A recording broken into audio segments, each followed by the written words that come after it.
नमस्कार, स्वागत है आपका। आप देख रहे हैं इंडिया डेली। आपके साथ मैं हूं शिवम दत्त मेहता। चलिए करते हैं बुलेटिन की शुरुआत। रुक करते हैं इस वक्त की एक बहुत बड़ी खबर का। बिहार चुनाव के बीच तेज प्रताप यादव की सुरक्षा बढ़ाई गई है और सुरक्षा दी गई है उनको। गृह मंत्रालय ने तेज प्रताप यादव को Y+ कैटेगरी की सुरक्षा प्रदान की गई है उनके द्वारा, यानी कि उनकी सुरक्षा को बढ़ा दिया गया है। गृह मंत्रालय के इस निर्णय के बाद अब उनकी सुरक्षा की जिम्मेदारी केंद्रीय रिजर्व पुलिस बल यानी सीआरपीएफ के जवानों के हाथों में होगी। इसके तहत इनकी सुरक्षा में सीआरपीएफ के 11 कमांडो तैनात रहेंगे।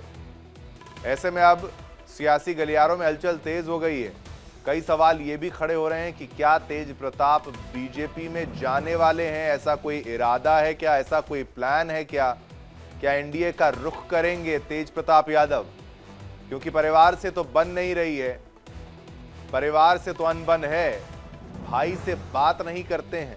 भाई अगर उनके चुनावी क्षेत्र में आ जाएं तो वो भी काउंटर कैंपेनिंग करने उनके क्षेत्र में चले जाते हैं, राघोपुर चले जाते हैं। इस तरीके से भाई भाई के बीच में जब रिश्ता अच्छा नहीं है, अलग से चुनाव लड़ रहे हैं, खुद की पार्टी बना बैठे हैं, 6 साल के लिए पार्टी से निष्कासित हैं, परिवार से निष्कासित हैं, और अब इस दौरान इनकी सुरक्षा का बढ़ा दिया जाना चुनाव के बीचों बीच, क्या ये कोई बड़ा इशारा है? क्योंकि इनसे जब सवाल पूछे जाते हैं तो परिवार से दूरी की बात तो ये कहते हैं, लेकिन साथ ही साथ चुनाव के बाद क्या होगा उसको लेकर भी असमंजस की स्थिति बनी रहती है कि चुनाव में अगर इनकी सीटों पर इनको जीत हासिल हुई तो फिर उसके बाद ये किस खेमे में जाएंगे।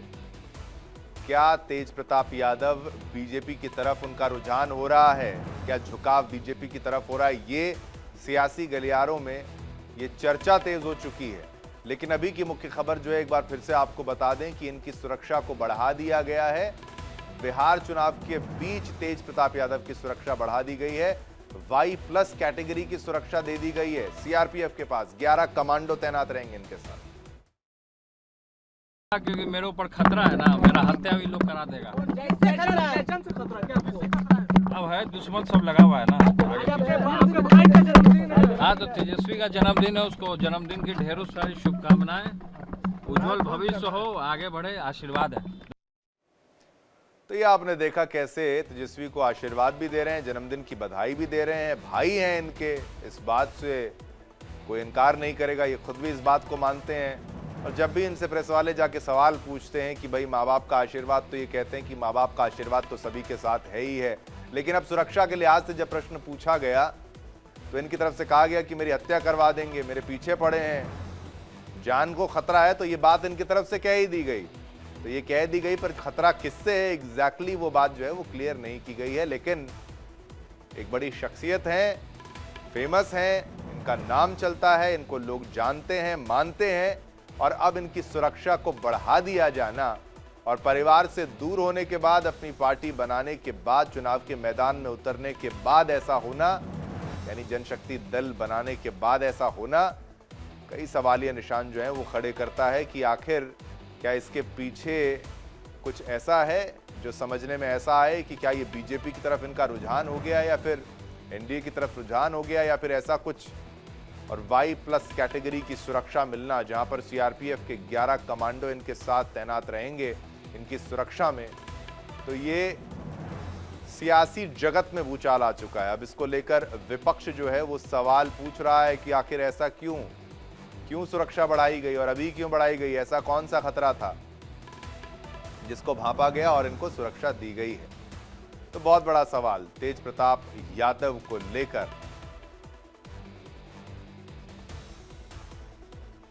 इसी पर और जानकारी देने के लिए मेरे साथ मेरी सहयोगी गीतू चौहान फोन लाइन पर जुड़ चुकी हैं। गीतू, इस पूरे मामले को जरा विस्तार से समझाइए कि भाई सुरक्षा को बढ़ा दिया गया है, कई कारण हो सकते हैं इसके पीछे। बिल्कुल, और ये देखिए जिस तरह से सुरक्षा को बढ़ाया गया है, और कारण तो यही है कि लगातार यहाँ पर वो ये बात कर ही रहे थे कि उन्हें इस वक्त बहुत ज्यादा सुरक्षा की जरूरत है, और सुरक्षा इसलिए तेज प्रताप की बढ़ाई भी गई है क्योंकि पहले भी हम देख रहे थे घर में भी जिस तरह से इनके बीच में विवाद चल रहा था, और कई ऐसे लोग थे जो लगातार कहीं ना कहीं इनको ऐसा लगता था कि इनकी जान को खतरा हो सकता है। इसलिए ये जो सुरक्षा है दी जा रही है, तो 11 सुरक्षा कर्मी दरअसल तैनात होते हैं श्रेणी में, और इसमें ये मानिए कि 1 या 2 एनएसजी कमांडो भी होंगे, और जिसके चलते इन्हें अब कहीं ना कहीं एक सुरक्षा को जिस तरह से बढ़ाया जा रहा है। तो चुनाव से पहले भी हम देख रहे थे कि तेजस्वी को भी Z श्रेणी की सुरक्षा दी गई थी, और ऐसे में अब तेज प्रताप को भी सुरक्षा दी जा रही है। तो कुल मिलाकर यहाँ पर हम देख रहे हैं कि अपने आप को एक तरह से सिक्योर नहीं मान रहे हैं, क्योंकि अक्सर हम चुनाव में देखते हैं कि लोगों को लगता है कि कहीं हमारे साथ कुछ गलत ना हो जाए, लेकिन जिस तरह से बिहार में इस वक्त चीजें चल रही हैं और तेज प्रताप को इस वक्त जो ये सिक्योरिटी दी जा रही है, तो यही माना जाए कि यहाँ पर कहीं ना कहीं लोगों को ऐसा लगता है कि उनकी जान को खतरा हो सकता है जब वो लोगों के बीच में जाएंगे। तो क्योंकि हम देखते हैं कि एक दबदबा रहता है दबंगों का बिहार में, और शायद यही वजह है जिसका प्रभाव जो है वो देखने को मिल रहा है, और तेज प्रताप को ये सुरक्षा जो है वो दी जा रही है। बिल्कुल, अब इसको लेकर विवाद भी गीतू हो रहा होगा विपक्ष की तरफ से कि भाई आखिर इस समय इनको ऐसी सिक्योरिटी क्यों दी गई, और क्योंकि ये परिवार के साथ नहीं है, पार्टी के साथ नहीं, अपनी अलग पार्टी बना के बैठे हैं, तो क्या ऐसी हलचल की खबर भी सामने आ रही है? देखिए, विवाद तो होगा, लेकिन यहाँ पर जिस तरह से तेज प्रताप ने कहा था कि उनकी जान को कहीं ना कहीं खतरा बना हुआ है, और अपनी सुरक्षा को लेकर काफी चिंता जताई है, क्योंकि देखिए जिस तरह से हाल ही में मोकामा में दुलारचंद यादव की हत्या हुई थी, तो ऐसे में यहाँ पर उन्हें इस बात को लेकर अब ऐसा लग रहा है कि प्रचार करने भी निकलेंगे, लोगों के बीच भी जाएंगे, तो हो सकता है कि उनकी जान को भी खतरा हो जाए। और अब हालांकि इसको लेकर सवाल जरूर उठेंगे कि आखिर तेज प्रताप ऐसा क्यों कर रहे हैं, लेकिन एक बड़ा जवाब ये भी रहेगा यहाँ पे कि क्योंकि लगातार बिहार में जिस तरह की कानून व्यवस्था है, तो अब उसी को लेकर सवाल भी उठेंगे। तो ऐसा नहीं लग रहा है कि कोई विरोधी इस बात को लेकर सवाल उठाएगा कि सुरक्षा क्यों दी जा रही है, क्योंकि जैसे ही सवाल उठेगा कि सुरक्षा क्यों दी जा रही है, तेज प्रताप की तरफ से आएगा कि देखिए आपने मोकामा में क्या हुआ था, और वहाँ पे दुलारचंद की हत्या जिस तरह से की गई थी दिन दहाड़े, तो जाहिर सी बात है वो इस बात को बताएंगे कि हम लोग सुरक्षित नहीं है बिहार में, और जिस तरह से यहाँ पे कानून व्यवस्था बनी हुई है, तो मुझे नहीं लगता कि इतने सवाल उठेंगे अब सुरक्षा को लेकर भी।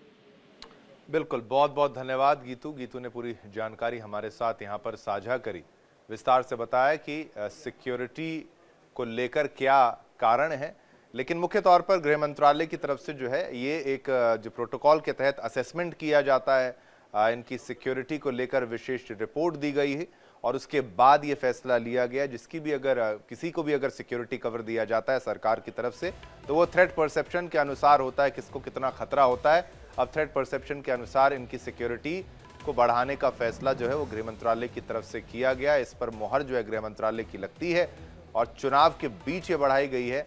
हालांकि रोज लोग इस पर जो है वो राजनीति का आरोप लगाएंगे कि भाई इसके पीछे भी कुछ राजनीतिक कारण हो सकते हैं, लेकिन